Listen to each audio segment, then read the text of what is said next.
Hello, good evening, namaskar to all the viewers and Foxians who have joined today for the Foxy Presidential Initiative, the podcast series of Gyan Pravah, and today is episode 112. And let me inform all the viewers and all the new members who have joined that this podcast series is a brainchild of none other than our own Foxy President, Dr. Sunita Tandulwadkar, Madam, where every committee chairperson at one of the assigned date has a creative dialogue with guest speaker, not only from the field of medical science, but also from diverse field. So with that note, I'm Dr. Arjuna Kumari, the chairperson of quiz committee and your host for today's podcast, where I have as an eminent guest speaker, Dr. Kamakshi Raman, who is a profoundly skilled HR professional, currently the executive director of IICM Ranchi. And today we are going to have a dialogue on a very pertinent topic, leadership with purpose. So on that note, I'm very fortunate to welcome our president, Dr. Sunita Tandulwadkar, madam, who is the president with purpose, passion, power, and profound vision. So in just over a little 100 days or maybe 2 or 3 months, he has done so much as a Foxy president that we are all in awe of her inspiration.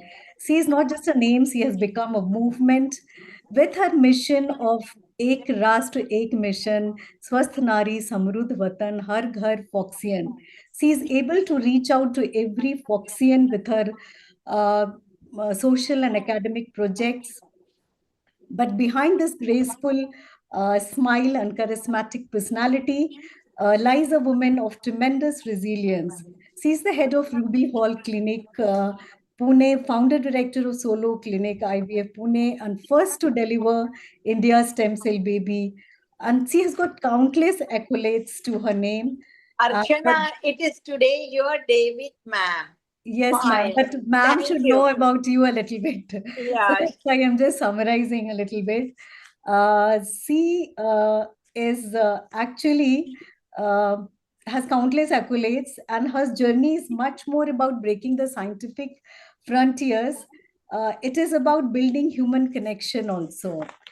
She is bringing Foxy closer to every home, traveling tirelessly to deal with her all the social and academic projects, which includes Sampurna, which is about the preconception care, know your number, where every woman should know about the four cardinal vital aspect of her, that is blood pressure, weight, sugar, and Hemoglobin. hemoglobin level, yes.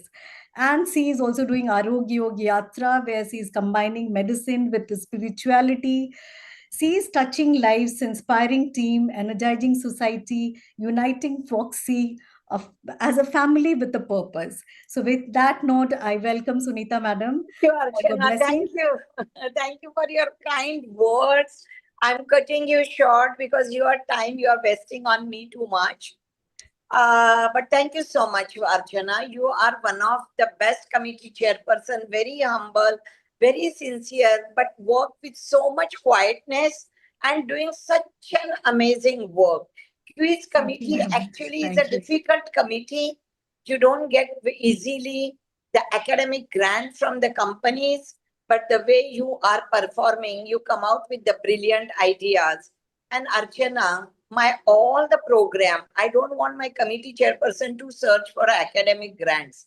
It is me who is collecting the academic grants and giving you all.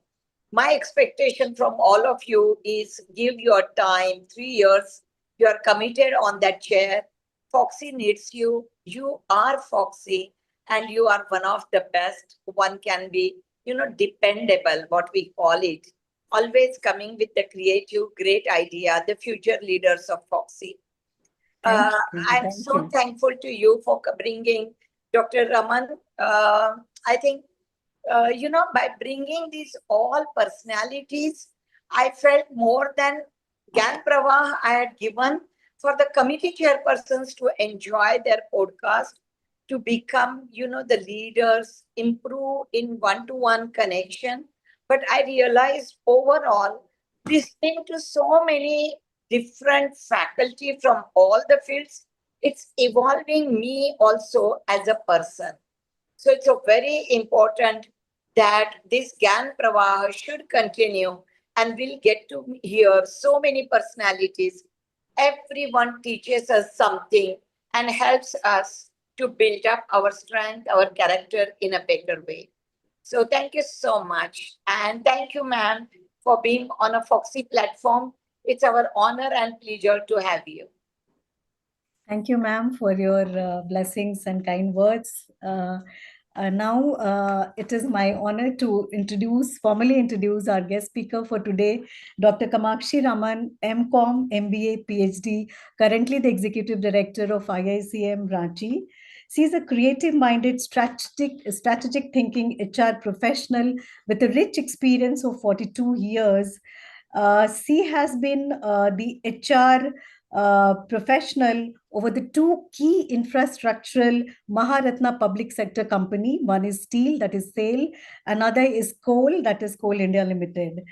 She has played varied role in these two companies, where she has brought about her unique human-centric perspective and has led large teams in executive roles and built high-performing team. That is the quality of a leader. She joined SAIL as a management trainee even when she was not even 21 years of old, immediately after graduation from the prestigious Lady Sri Ram College of Delhi University.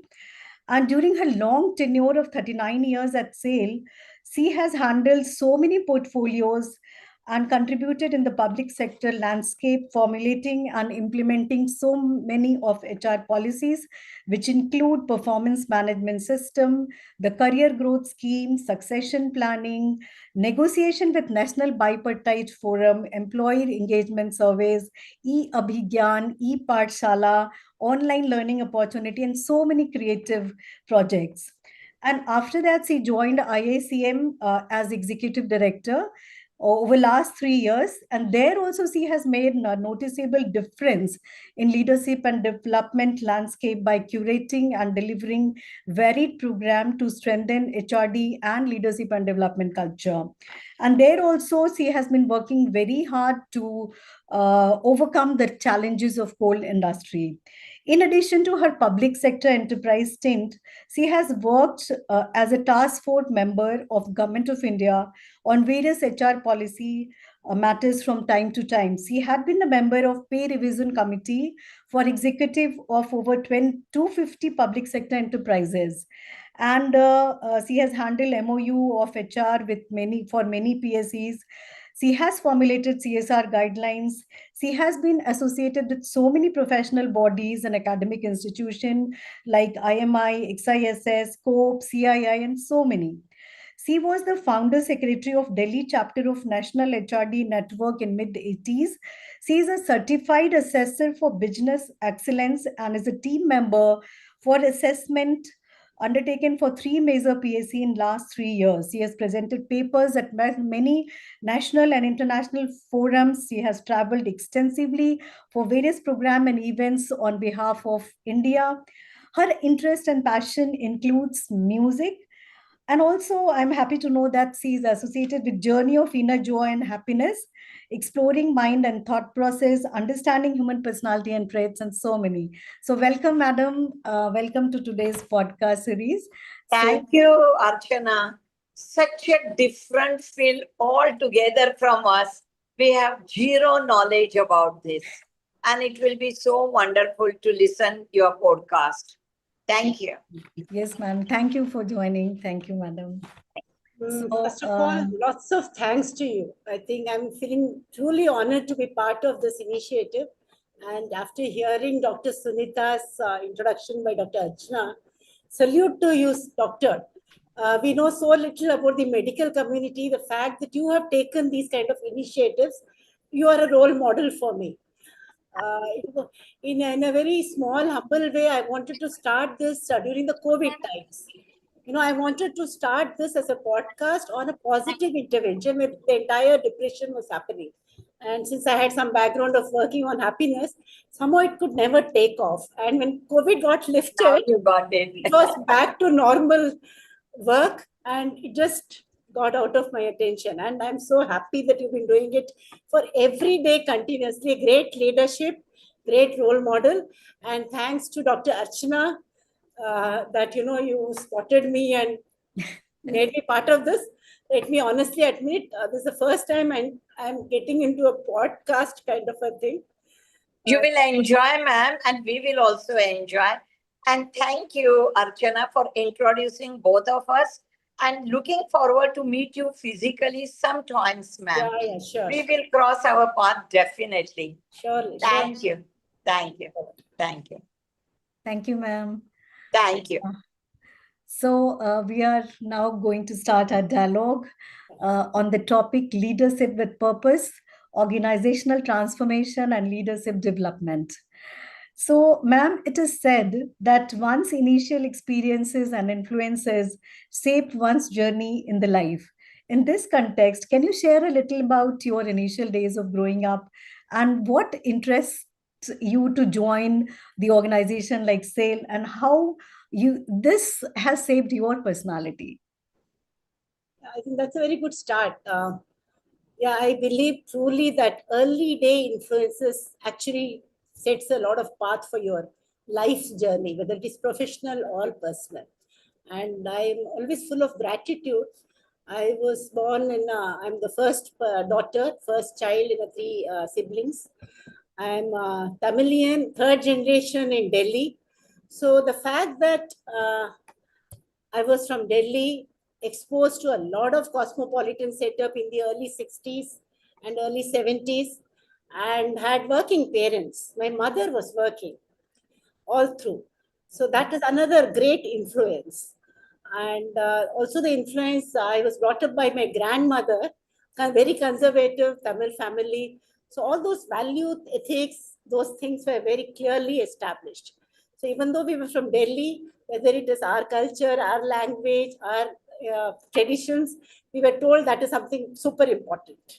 Plus, of course, my upbringing, my school days, beautiful, very good teachers who are very rooted. Those kind of exposures at very young age and made me very confident always. And backed up by the confidence, I, like you said, I got this job, the first job immediately after my graduation, even before I got to, take part in my convocation ceremony. So hardcore Delhiite had to move to Rourkela.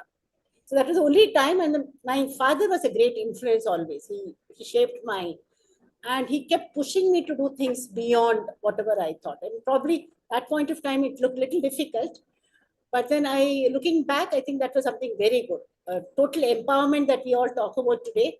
My parents empowered me. The only thing he said was the first time I went out of Delhi, he didn't want me to go alone, especially to a place in the eastern sector, which was which was very infamous for many things. So my mother accompanied me in February 83, the first journey from Delhi to Rourkela. After that, I was on my own. So that early influence definitely in terms of many things that had happened early in my life. So it is about the parents, influence of the parents and teachers that shape your personality for the future, and it actually allows you to take some step in your career. Yeah, absolutely. It is very And the true. fact that I was good in academics always, that helped me to. I mean, this was the first exam I gave. I gave many exams. I cleared all the exams, banking I and can all those understand. times. But this was direct management training, and 20 plus years I was in a place Rourkela, and whatever I have learned on the job. Yeah. So, as a woman heading the L&D of two major infrastructural public sectors like steel and coal for last 9 years, you have been associated over 42 years, but you have been heading for last 9 years. So, I would like to know about the leadership journey, how it had been to start with. See, as I said, my background, I started immediately after my graduation, and I, did a lot of work on myself in improving my skills, my education. I did my post-graduation in commerce, then I did MBA, all this along with my official commitments. The fact that I was interested in learning, that curiosity about learning. So that is something I would not compromise, even though whatever were the compulsions at that point of time, I got into this. So when you say leadership journey, I think the leadership is very position based in public sectors. So more than the positional power of leadership, I think all the hard work that I did in my earlier years, that foundation happened through that. And I was a little cruel on myself, I should say. I used to really burn midnight's oil in terms of wanting to know more and more and more, which means I would compromise on my weekends. I would stay back late. I used to do extensive touring on very, very short notice. Thankfully, I had a very, very supportive family. Supportive family was something which I'm very, very grateful about. And, those hard initial days of hard work have given me the confidence and the edge that I don't fear anything. And early in my days, the exposure that I got because of being in the head office, the corporate office, I was part of many committees. And those were the times in the late 80s, early 90s, the entire Indian economy was evolving. So I was probably at the right time, at the right place at the right time. When steel sector was opened up, we had lots of competition. We had to face cost competitiveness. So it was not a very easy status quo kind of an organization that point of time. So as a young member of team, I had to really look at many things. And I still remember I represented my company in many forums, inter PSU company, and very proudly I used to share case studies. And now I look back and I just laugh as if I was carrying the company on my shoulders. But that was a pride. Thankfully, I had excellent mentors. My seniors were very, very empowering me. They gave me a lot of support always. Yeah, so it is the curiosity and hard work that keeps you going, but at the same time, you need the support of family. And of course, if you get a mentor to pull you through, that is something like a bonus.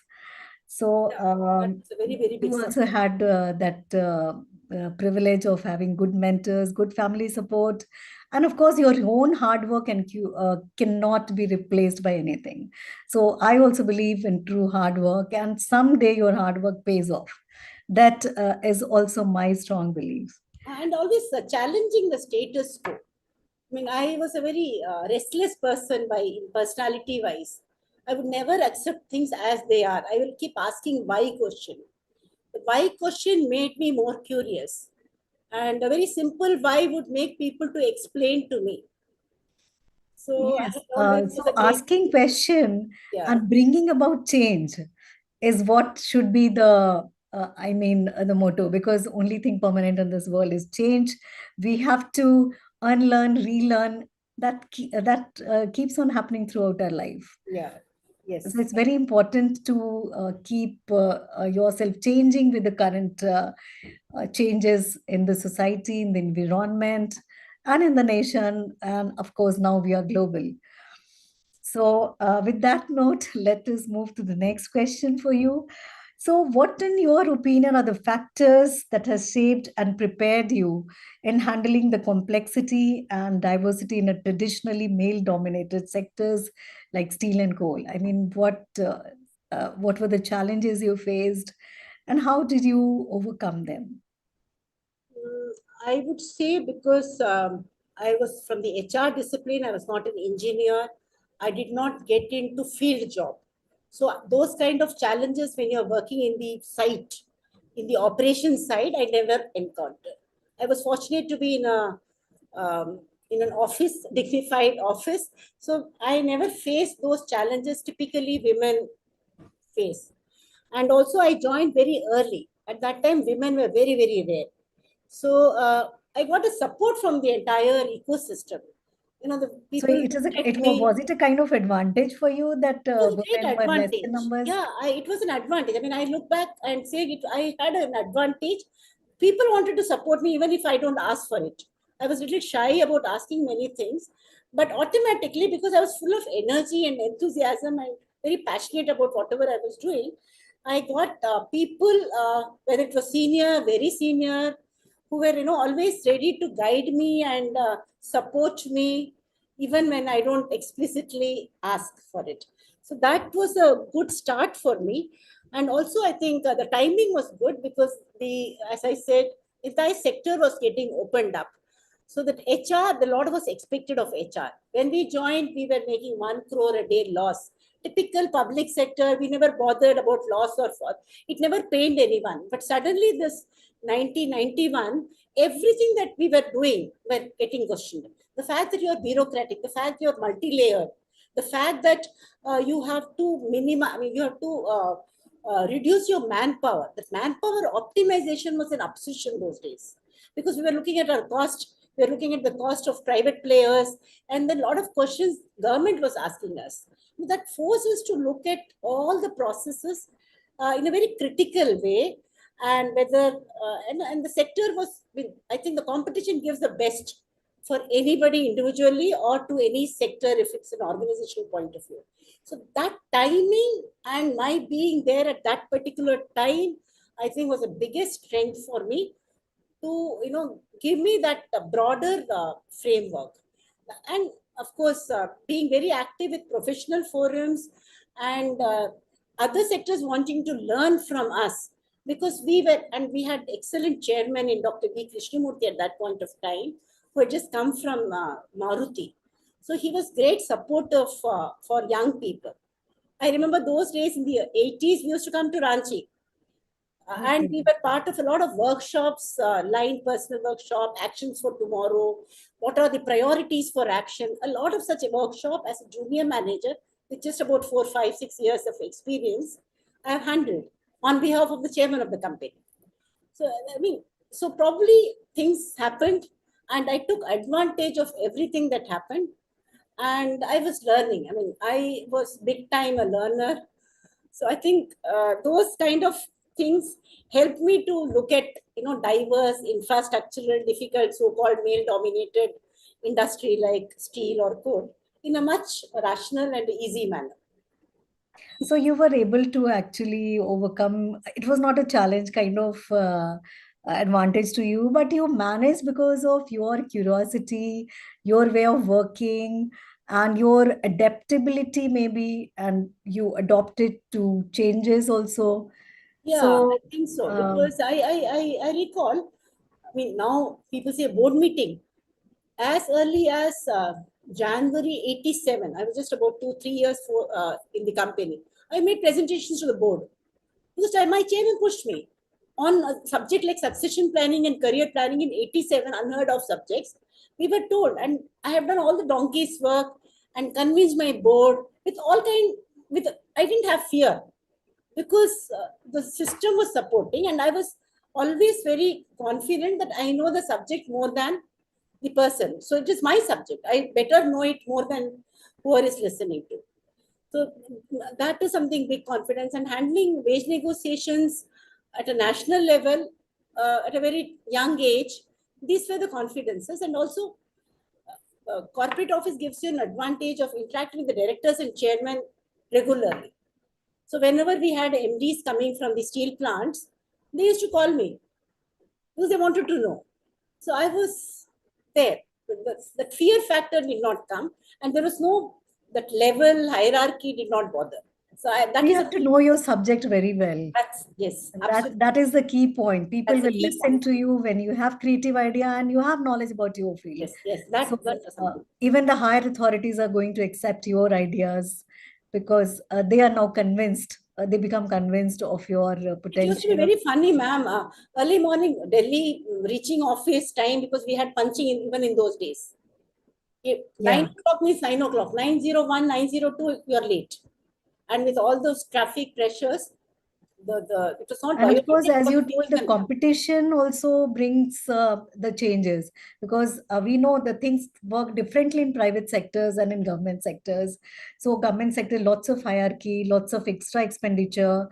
So if you take example from private sectors, you have to keep on competing with them. So that also makes you grow and bring about new ideas. Yeah. So that is very true. So I just wanted to know from you some of the leadership qualities that women bring to the table. You have already explained about your extra points, your X factor, but still, how the women have that extra X factor in any I think leadership or women, in I think any. now the world has also acknowledged women are natural leaders. Whether get a So well position or said. not, they are in the family, in their, all bringing up children. The natural leadership ability is there because probably that is an advantage that we have as feminine genetics. But I think most important is we're very empathetic. We understand people. We understand situations. We are able to connect to people at a very deep level, at a very personal level. The language that we speak, the way we speak, we are not aggressive. We are assertive. We understand. We even though we may be soft spoken, but we are focused on our final outcome. Yeah, So so that we know how connect is, you rightly said, connect. the connect is better Connect with, is very strong. So we are not very authoritative again. We always want, we are very collaborative in approach. We are democratic style. We want to listen to everybody's point. We want to listen, and we give space to people. I don't feel competitive when people are giving views. Even if they disagree, we are okay with it. No, we agree to disagree with each other in a healthy conversation. That space and time we are able to give to our team members, and that I think is again very naturally embedded in our style. So that also we are very resilient. We have seen many challenges, personal setbacks, challenges, and adaptability is very good. The yeah, quality the of adapting to different adaptability, situations. of course, we are more kind of more shock absorbing, I would say. The women are better shock absorbers. Yeah. Emotional quotient, although a little higher than men, but we are able to, uh, even if we are have some setback in the family, we are able to concentrate and focus on work also. That is Dr. also. Sunita was a great example. Like, Yes. she, She recently she had a yeah, very unfortunate accident, but she focused on her job, that it is her job to join the podcast. It is her responsibility. So that is how the women brings out the extra X factor, I would all say. these extra things happen without making a conscious effort of it.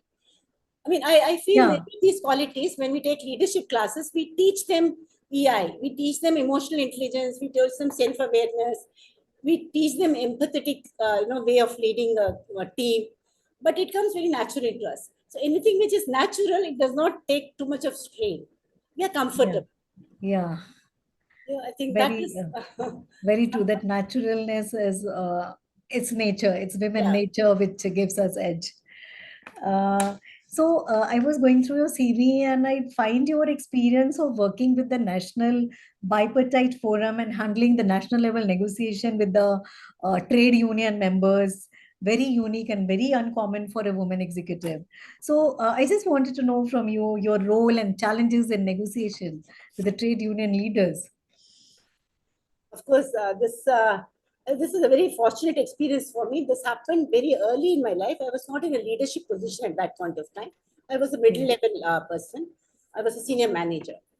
But on behalf of my chairman and directors, I used to be playing a active. I was heading that function where the negotiation at the national level. The biggest learning is, we all talk of agreements in a trade union situation. But more than agreements, it's a relationship building. It's a trust that we are able to give with from each other. And because I was young, because I was not very senior, I was able to, one-on-one basis, informal basis. They are very senior trade union leaders. They are not company employees. They are the what we call central trade union leaders who are part of different political establishments. So, and they are very senior, so they don't retire at all, which means they have seen the company's ups and downs for more than the chairman of company, because we all retire at 60. So they are 70, 75. So their wisdom and knowledge, if you are able to tap and give them, respect them for that. They care for the industry more than the executives who will exit from the system. So for them, it is the permanence of the establishment.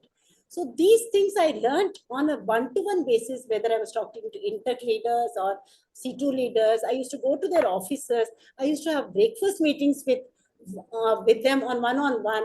And, on behalf of my company, talk about data, statistics. See, what happens is in a formal meeting, nobody wants to say that I don't know. But on informal, I can educate each them. I can tell them, so this is the position, this is the availability, this is so the win-win thing happens in a formal meeting, but offline discussions help. So I was part of that offline discussion, and they were very eager to educate me because they saw a lot of curiosity in me. And in fact, some of them sponsored me for ILO also. I mean, I still have those letters. They said, you can make a great uh, that partner and make things a win-win, negotiation time. So I think I learned a lot of humility lesson that time. Even though they were so big, but they were humble. They knew their limits. They knew that continuity of the companies is important. So they knew taking care of the workers' interest in the industrial harmony is very important. How do we do it collaboratively? So those basic lessons I caught on. And I remember we had a national level wage agreement in 1989, and the minister had come. And the first time we introduced something like a productivity performance linked scheme, variable pay. That was something unknown in the public sector. We had to do it because cost was very important to us. Because, as I said, cost effectiveness was important for us. So, many new things we were able to do. But before the formal introduction, those one-on-one meeting and talking to them, all that helped. So, and this experience helped me when I was in the leadership role, when I was heading Durgapur steel plant again. So I was very calm when the unions had issues. Durgapur issues are always there, Bengal situation. Bengal, But yeah. that initial experience of handling and seeing them helped me to keep calm and tell them, okay, let's not fight or something, let's not be aggressive about it. Let's sit and understand basics and a win-win situation. So the collaboration, trusting each other was important. That I think again, maybe because of being a woman, trusting is something which we will not, at least I never say something which I cannot commit to. I know my limits. We are always careful about our So limits. being truthful and having trust does help you. That I think helps. Yeah. That authenticity always helps. Yeah. You are known for your human-centric and empathetic approach in your leadership journey. So you already shared some of them, but can you share some more examples where this approach actually created significant outcomes? I think in public sector, when we are dealing with a big number of people, diverse kind of teams, uh, human-centric approach is probably a necessity. It's not a choice. Other systems are very strong. Systems are very strong. And it's not that I attitude, it is we attitude which helps. So Yeah. that is really, and whether it is a conflict situation, whether it is tough negotiations with union, whether it is a situation where companies in a financial distress and we have to withdraw many benefits that were given to employees because executives still okay, but unionized workforce withdrawing, discontinuing benefits or not giving them in par with other public sectors is always a challenge. These were situations, and then the compulsion for downsizing the company. So we introduced a VR scheme, and I remember that VR scheme just not announcing a scheme. We actually went, I was one of the IRPs, internal resource person. We used to go to the steel plants, sit with the workers and their families. And some of our units which were more difficult to handle, financially were not doing well, we used to talk about closure of these units or disinvesting these units. So we used to tell them the advantage of taking a VR scheme, which was a little different kind of scheme. We had tailored it to cater to the interest of the workers. Please take this. Otherwise, you may not, like an employee, I may not get the salary, but the VR thing will, this ex gratia that you get will protect your interest for defined number of years. We had those schemes details. So that approach to explain beyond issuing circular, that is something very important for a HR discipline. That I have done in many cases. And also, constantly people change positions, transfers happen, new set of people join. So when people join from another, let's say in our Bhilai or Rourkela and Durgapur, they are new to the Delhi, new to corporate office, sitting with them, understanding their issues about their family. That conversation always helps. So there I have used this human-centric, whatever approach we can say. And even here in IACM last 3 years, just about a month back, we have had lots of people, about 25-30% of people who were there in the last 10 years have got transferred out. I have a new set of people who have joined. Again, they are not from the HR background, they're hardcore technical people. But inducting them into the team and giving them the overall direction that the institute has to go, that is a challenge. And I enjoy these challenges because you're shaping somebody's personality. Yeah. That's a Yeah, very we become comfortable with beautiful. the trained people, but the kind of they go once they are trained, they go. Then some new person come again. You train, make a part of your team. That is some a kind of difficult job, but of course challenging. Very, very challenging. So this Yes. I think gives, and many people have done it for me. I must thank my, suppose I got excellent opportunity. I always make sure that my young people, my people, whether male or female, get that opportunity. So like last week I was in Delhi. I had to talk to some professional institute. I got my young finance person along. He's a hardcore finance person.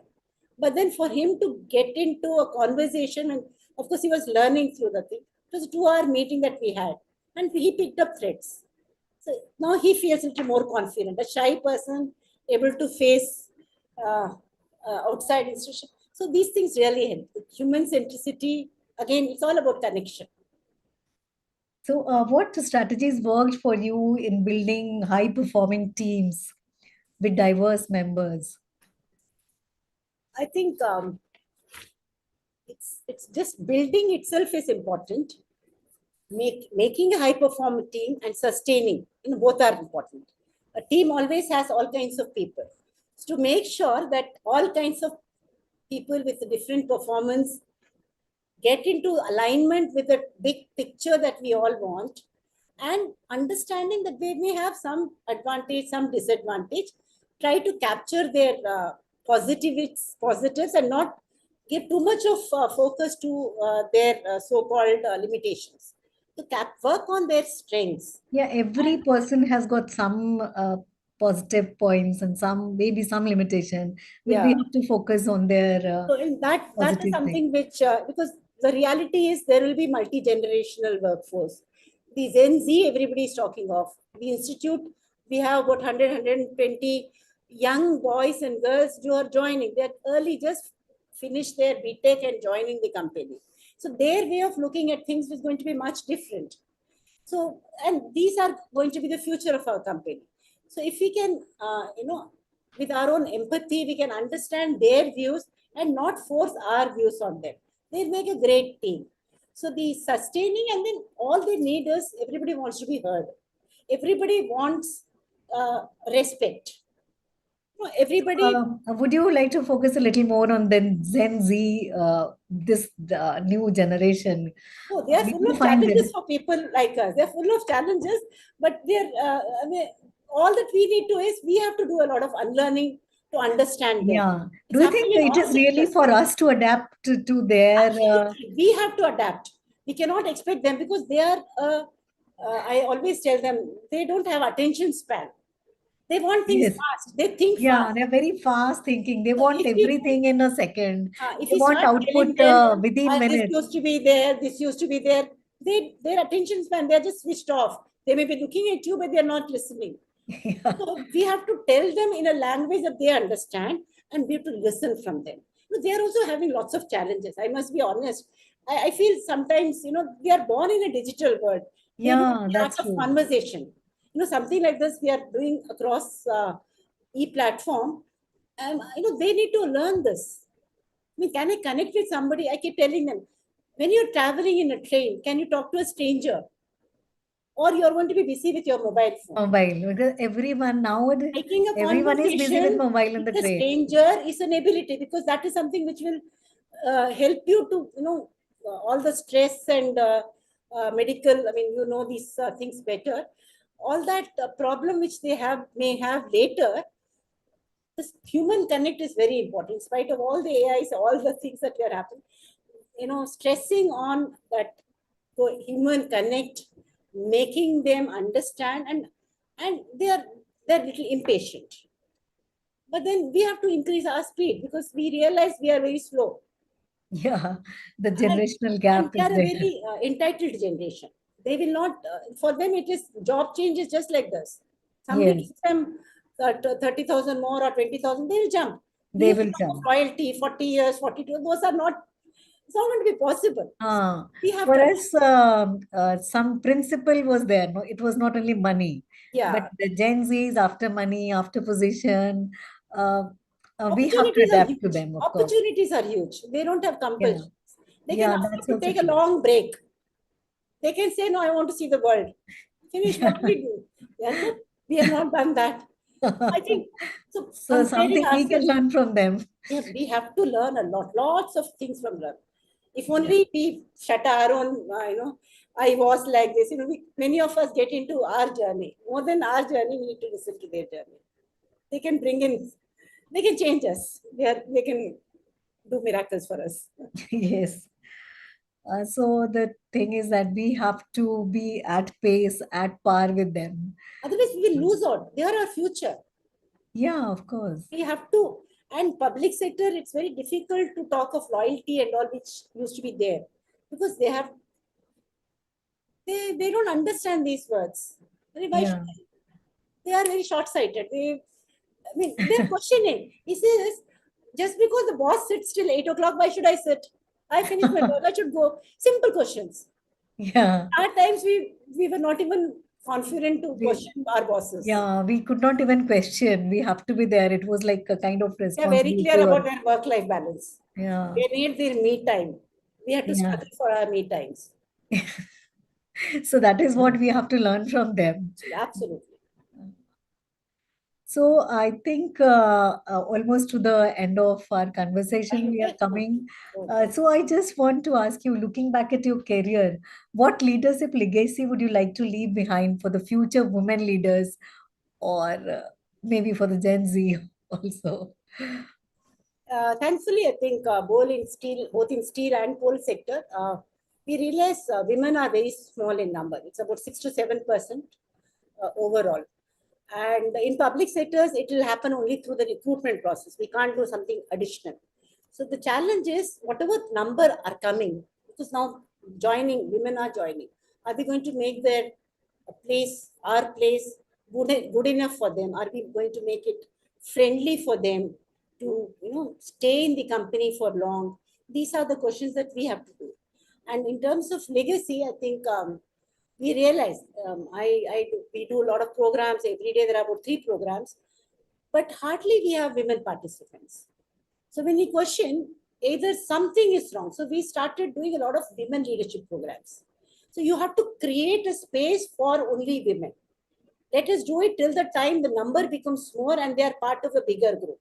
Their being part of a general group is always advantage, because they learn a lot. But for some years to start with, till the number ratio becomes better, we all need to do that.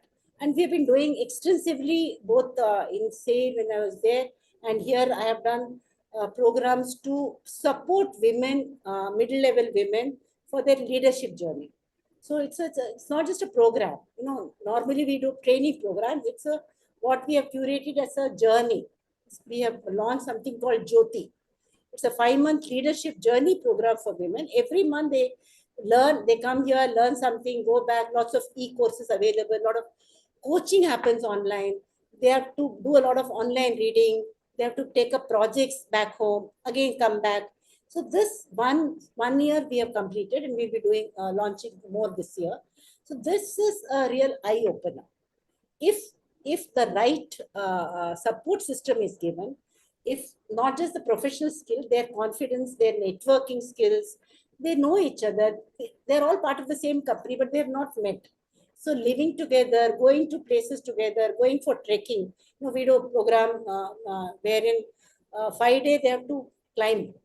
So during that, they will learn a lot of soft skills. We have a tie-up with the Adventure Foundations. So, and that teaches them a lot. So that, and after 5 months, they are a very changed person. So we had excellent feedback from them. And now the company, they are a visible lot for the company, and the company is realizing it's a great talent potential. This is a leadership pipeline, and we need to work on it more and more. So I think a legacy, what I would like to be remembered for is, have I created enough enablers for making more people, and let others not uh, go through those kind of challenges. People will have different kind of challenges, but let them not repeat those problems. Let them create new problems, new issues, new challenges. I'm sure they'll all do it very well. So the legacy of confidence, legacy that you can do it. You don't have to, you don't need anybody. You have to mentor others. You have to be a good coach to others. You have to support each other. And, you have to ask for help. And you have to be visible, which means you have to be competent. No compromise. Don't expect the world to, respect you just because you're women. Don't expect to be pampered. Yes. Earn that respect because of the work, the competence, the value add that you're bringing into the system, the way you're able to align the ultimate business goal of the company with your functional expertise.